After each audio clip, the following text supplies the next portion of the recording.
Our next speaker is Dr. Wayne Iverson. Dr. Iverson is a physician in private practice with offices in La Jolla and Poway, California. He practices internal medicine and non-invasive cardiology and is a fellow of the American College of Physicians. He is the past chairman of the Graduate Medical Education Committee and currently holds the position of Organized Medical Staff Section Representative at Scripps Memorial Hospital, La Jolla, while continuing as a clinical professor of medicine at UCSD. Last year, in an effort to support California physicians in private practice, Dr. Iverson was appointed as the coordinator of the California chapter of AAPS, the co-sponsoring organization here. In this role, he produced the AAPS California chapter website, and in August 2009 had a one-day meeting in San Diego entitled Winning Strategies by AAPS. Subsequently, at the AAPS annual meeting, he was elected to serve on the board of directors. Recently, Dr. Iverson was the co-organizer and co-moderator for the National Doctors' Tea Party in San Diego on August 7th. The event featured 20 well-known speakers, including Roger Hedgecock and U.S. Senate candidate for Nevada, Sharon Angle. As a footnote, I attended that meeting and brought some physicians with me as well, and kind of got me stimulated to say, okay, we need to do something like here in Orange County and start doing more education. That's how this meeting came about. So please join me in welcoming Dr. Iverson.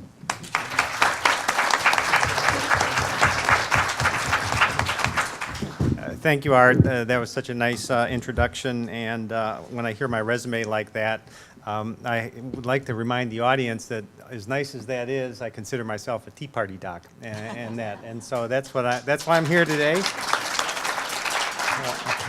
I guess they don't give out degrees for being a Tea Party doc, and actually, if you know anything about the Tea Party spirit, you don't need to have any kind of degrees. You don't need any special recognition. Everyone who participates in Tea Party is a Tea Party leader. There's no one up there leading the Tea Party.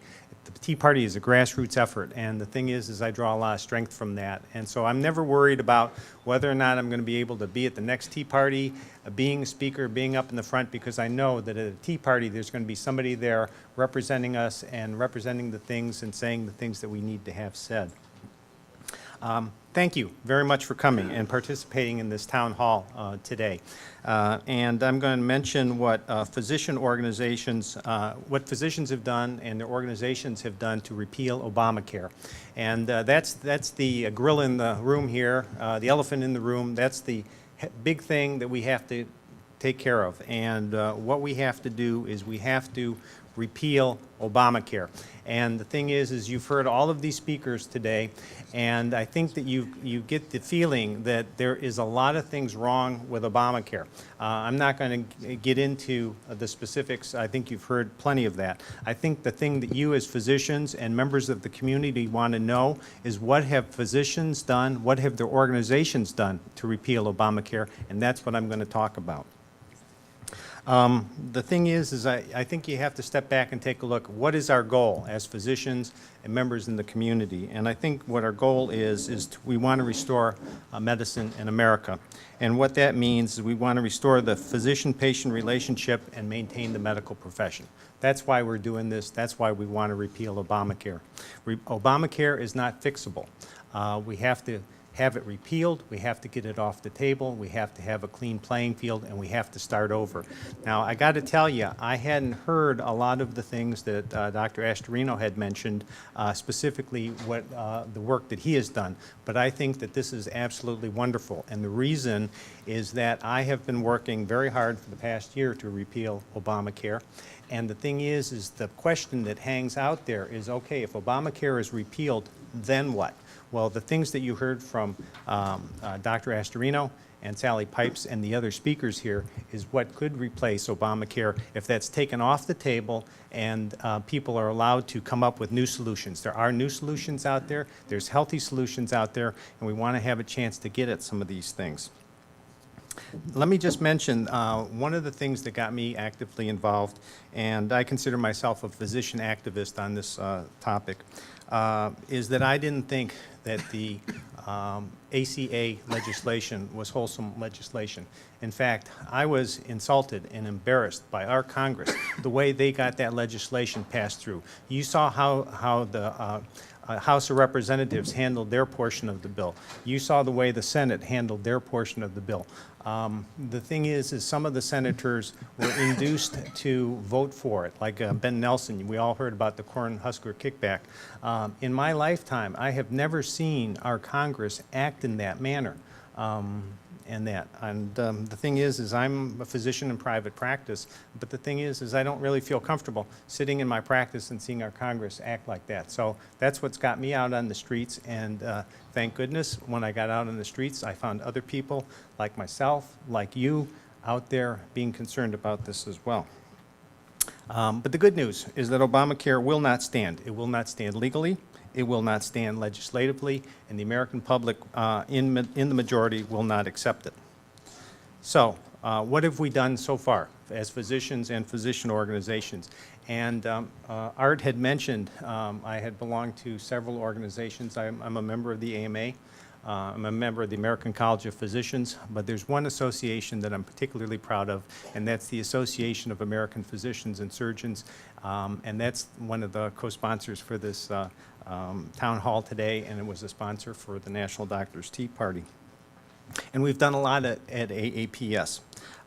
If you go to our website for the California chapter, it's CAAAPS.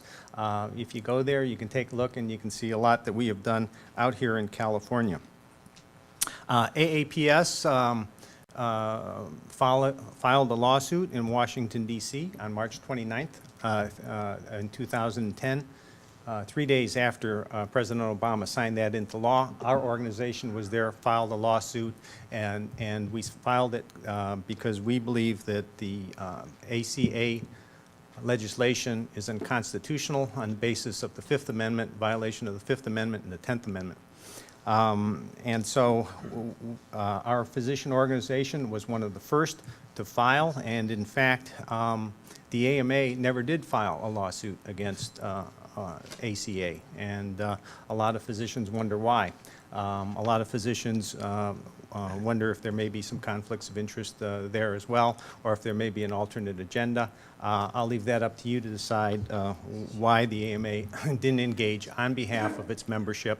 And we all know that actually AMA only has a very small portion of the physicians in the United States actually who are members. So AAPS filed a lawsuit in Washington, D.C. against Obamacare, and it's proceeding along as these go. That goes kind of slow, but we have what we think is a well-conceived lawsuit. AAPS also just last week filed a amicus brief in Northern Florida supporting Judge Vincent's determination that Obamacare is unconstitutional. Our organization has been very active in the legal mode of doing things. But AAPS has also been very active in the Tea Party movement. I think the things really got started back in November 2009 when a group of doctors out in Las Vegas decided to have a Tea Party. 50 doctors out there didn't like what was going on with the legislation. The legislation hadn't been passed yet. You still had the Senate version and the House version, and they were in the process of trying to get those two things together. And there's 50 doctors out there in Las Vegas, and they knew that I had gone to Tea Parties, knew something about Tea Parties, and they asked me to come and participate, and so I helped them out. And we had about 500 people on the sidewalk in front of Caesar's Palace with our signs and that. And I was new enough to the Tea Party movement at that point in time that I had no idea what was going to happen. I didn't know if we were going to get arrested. I didn't know if thugs were going to come by and try to beat us up or what was going to happen. But the thing is, I was determined to go. And at the last minute, somebody notified the police department that we were having a protest there. And so the police department was really good. They came and they made certain that nobody fell into the street and got run over. And they said, all you need to do is make sure you keep walking. And that's all. They didn't want us to stand in one spot. So in front of Caesar's Palace, we had the best Tea Party. 50 doctors, 500 people, and that really got us going. And then we had the National Doctors' Tea Party in August, and this is 2010, so 9 months ago or so. And at that time, we were very concerned about what was going on with Obamacare. We were concerned, when I say we, myself, the board of AAPS, a number of physicians in the community, that physicians were not visible enough in their being against Obamacare, that there had to be more of a physician face on the protest. And so that was what the basis of the National Doctors Tea Party was, to give a physician's face to the Tea Party movement and to the protest to repeal Obamacare. And so, as Art mentioned, we had close to 1,000 people there. I was a little concerned. We were only licensed for 1,000. I thought, gee, what happens if 1,500 shows up? Are we going to get pinched? Or 2,000, because there've been tea parties with those kinds of numbers. We came under the right number. The park filled up very nicely. We had 20 speakers go through. We had Dr. Marcy Zwelling there, who gave just an excellent talk as usual. We had Sally Pipes there. We had Roger Hedgecock. We had a number of really excellent speakers. And we called it the National Doctors Tea Party because we were in 4 locations at one time on that day. We were not only in San Diego, but we were in 3 other parts of the country because our AAPS board is a national board, and we have doctors all over the United States.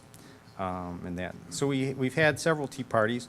The other thing that we have done at AAPS is the board members on an individual basis has supported candidates who were in favor of repealing Obamacare.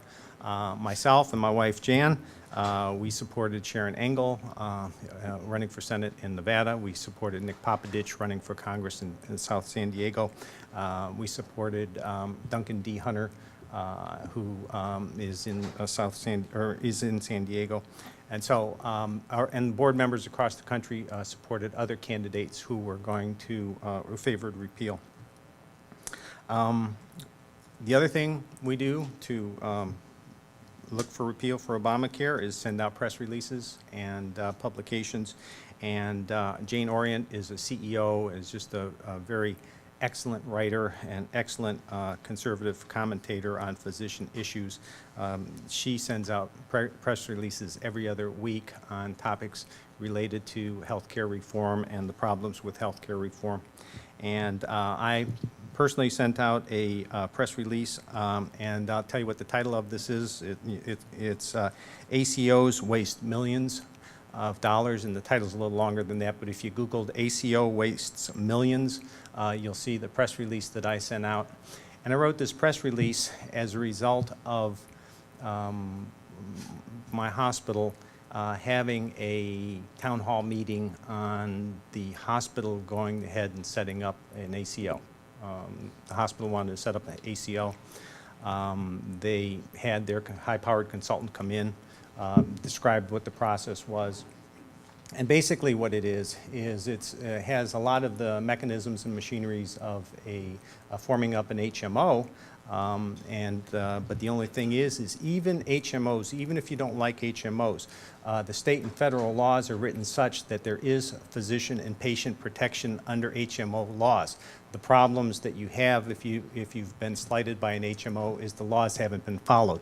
But at least there's statutory law to protect you under HMOs at a state and a federal level. The problem with ACOs is that they have the same kind of mechanism, the same kind of machinery as HMOs, but there is no protection written for the physicians and the patients when their money's being handled, and what happens if the administrator doesn't handle things properly. So this is really bad news. So anyways, like I say, I sent out a press release last week on that, ACO Waste Millions, and the thing that just delights me to no end is to hear that the Mayo Clinic just a day or two ago decided they gave the Obama administration notice that they were not going to form an ACO. And I told my wife, I said, boy, I'd like to think that they read my article and got smartened up on the basis of that. So that's what we've done. And now, as a result of this, and this is what I say is grassroots effort, and it's not just AAPS, it's other physician organizations too. Marcy's organizations, AAPP, Art's organization. There's a Docs for PC organization that Sally Pipes is very familiar with. There's a lot of different grassroots physician organizations that have formed up and are fighting Obamacare. What has all this grassroots efforts accomplished? Well, we've taken back Congress in the U.S. House of Representatives, and we got extra seats in the Senate. And I think that that is really a plus. And I think that the reason why we were so successful in the elections in November was because of all this grassroots efforts. The other thing that I think we've accomplished with all of this is we've had 26 states file lawsuits against Obamacare and had it declared unconstitutional. And I think that is really paramount. And then the third thing that I think all this grassroots effort has done is it scared the heck out of the ruling class professional politicians in Washington, D.C. And I think that that's a real bonus, and I think that that's going to pay us some really good dividends. So here we are, Saturday, May 14th, 2011. What do we need to do starting right now? We've talked about a lot of things today. Let me give you the Wayne Iverson version of what needs to be done right now. Right now, we need to tell Congress not to raise the debt ceiling. That's what we got to do right now. The debt ceiling's at $14.2 trillion. If the debt ceiling is not raised, not only will ACA legislation, Obamacare, not be able to go forward as conceived, additionally, it will unravel. And the other thing is we haven't talked about the failed stimulus bill, which was the first thing that got kicked off with the new administration. A lot of the things in that stimulus bill will get repealed as well. So that's the first thing we have to do. We have to call our congressmen, and we have to keep that debt ceiling where it is and not let it go up. The other thing we need to do is we need to support good candidates for office in November 2012. Additionally, we need to fight for fair and honest elections. And then lastly, we need to personally stay actively engaged in everything that we can related to the economy and the administration for the next 18 months. And one thing that I'm hoping that this Doctors Town Hall will do is it'll generate some people that would be interested to get more involved from an activist standpoint in physician politics. If you are a member of the AMA or the California Medical Association, try to get involved in some of their activities, try to carry the word to these organizations and let them know that physicians will not do well under this kind of legislation, and it needs to be changed. The AMA and the state organizations need to hear this from grassroots physicians.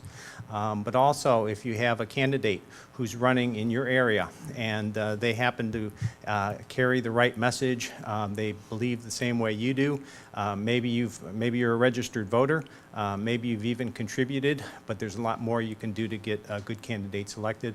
My wife and I have done this, and we found it very rewarding. It's a way you can participate and make a difference. And then lastly, if there's any Tea Party activity going on, you should go. If you've never been to a Tea Party, it's actually a lot of fun. And the thing is you'd be surprised. The people that you meet at these tea parties are your people like your neighbors. They're like your friends and family. And it's a real comfortable environment. And unfortunately, the media has maligned these people and tried to make them sound like they're some kind of racist or weird individuals, but they're not. They're ordinary folks that you'd be happy to be associated with. So if you get a chance, go ahead and go to a tea party. Okay, well, those are the remarks I was going to have, and just wanted to say once again, thank you for coming and thank you for participating.